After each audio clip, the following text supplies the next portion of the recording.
Alright, you are back with comedian Dave Boyle, and I'm quitting alcohol.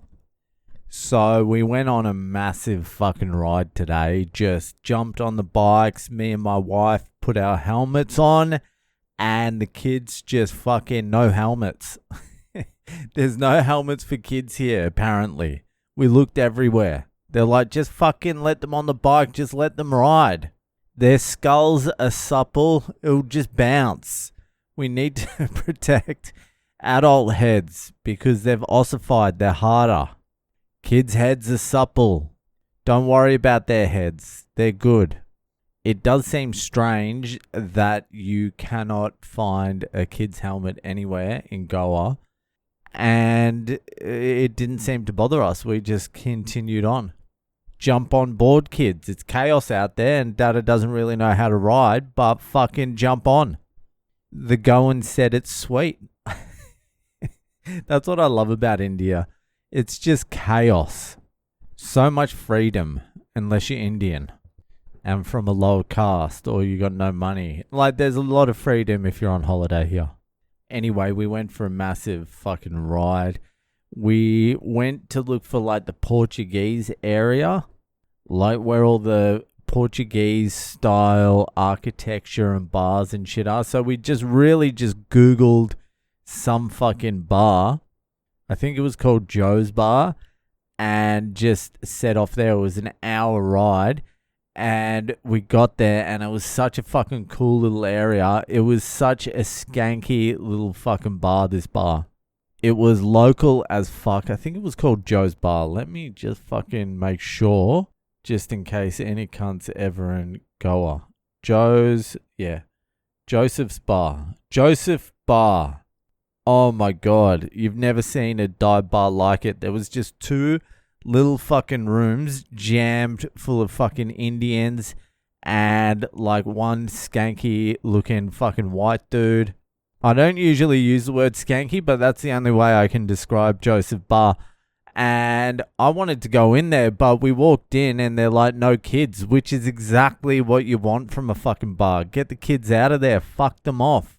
We're going to be fucking disgusting in here for the next fucking 9 hours. We don't need kids running around. I want to be able to spit on the walls if I need to. If I need to. By the way, we went into a fucking church in fucking old Goa, and it was pretty cool. It's old as fuck. It was built in like the 1500s by the Portuguese, and there was some weird shit in there. There's like this little art gallery, and there was like an old painting of the all-seeing eye and the triangle. I took a photo of it just for posterity's sake, and then I go around the corner and there was another fucking painting of this sort of like reptilian creature. And I'm like, what did these cunts know? Is this the Illuminati? Were the Illuminati here? It was very strange. But I took a photo of the eye, the all-seeing eye, and then a nun yelled at me. And when I got to the reptilian, I fucking pulled the phone out and took a snap, but I don't know if it's come out and I haven't looked. Anyway, I go upstairs at this church and they've got these like carvings of all these saints. And I know nothing about the saints, like fucking St. Francis of Assisi and Thomas of Aquinas and fucking Catherine of Alexandria and fucking Athanasius and fucking St. Blaise. These are all saints, by the way, so I just put fucking saints in front of them. And I was fucking looking at these carvings and they had like a little plaque for the saint, like a description of what they did and whatever and how they died. And pretty much every saint died in a fucking horrific fashion. Nero killed a bunch of them. They were either tortured or murdered or hung or fucking decapitated. One of them said they got fucking killed by the iron comb or some shit like that. I haven't Googled that yet, but let me just fucking have a look at the golden comb or the iron comb. Torture, iron Combing.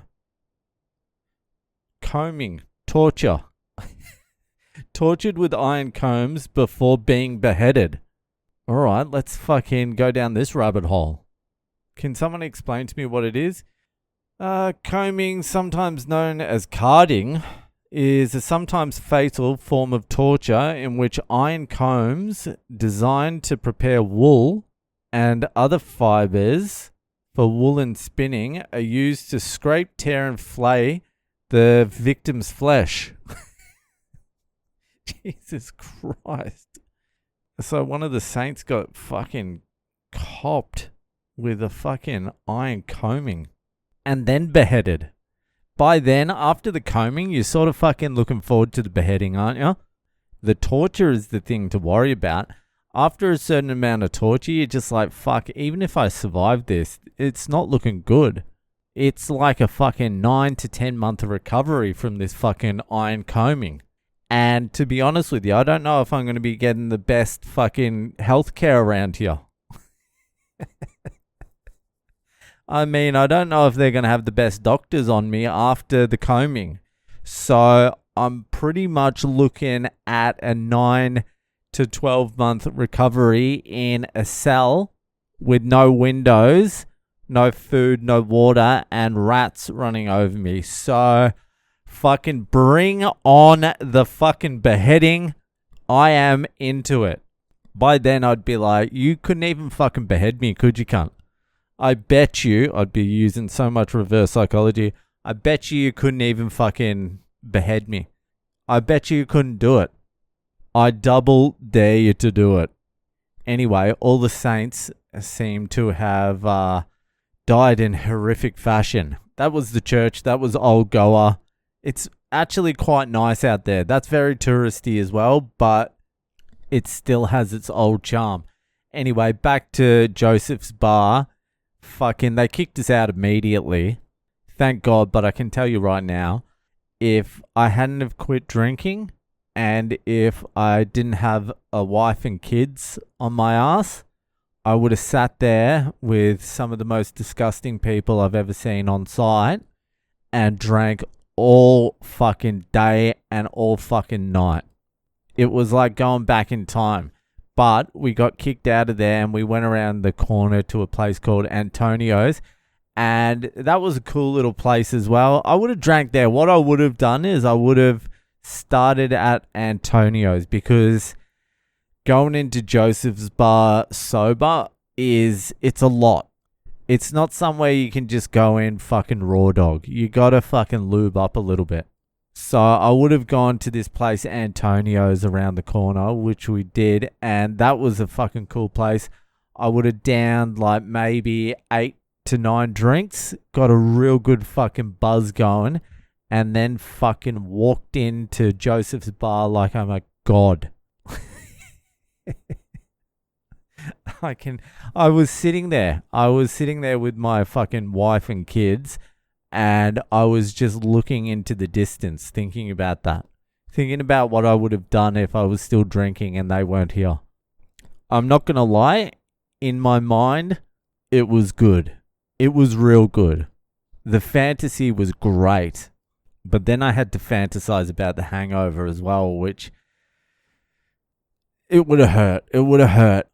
Like Joseph's bar, you're not waking up in the morning without some regrets about something. Something's going down there.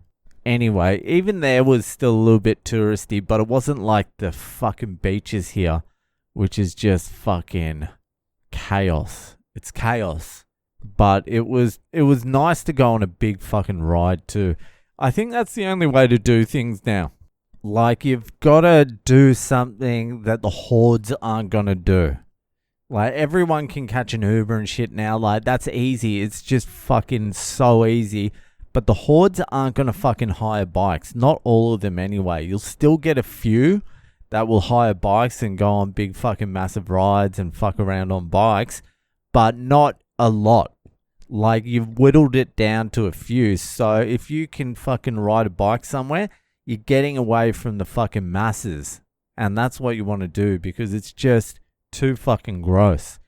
Anyway, my fucking wife and kids are down at the beach without me, it's real good to have a little bit of fucking quiet time in the room by myself to record this pod. But I've already taken the piss a little bit. I sat here for like 45 minutes listening to Joe Cocker and shit. So I fucking better get down there. There's some fucking coffee and some fucking seafood waiting for me. Anyway, that'll do for tonight, and I'll see you the fuck later.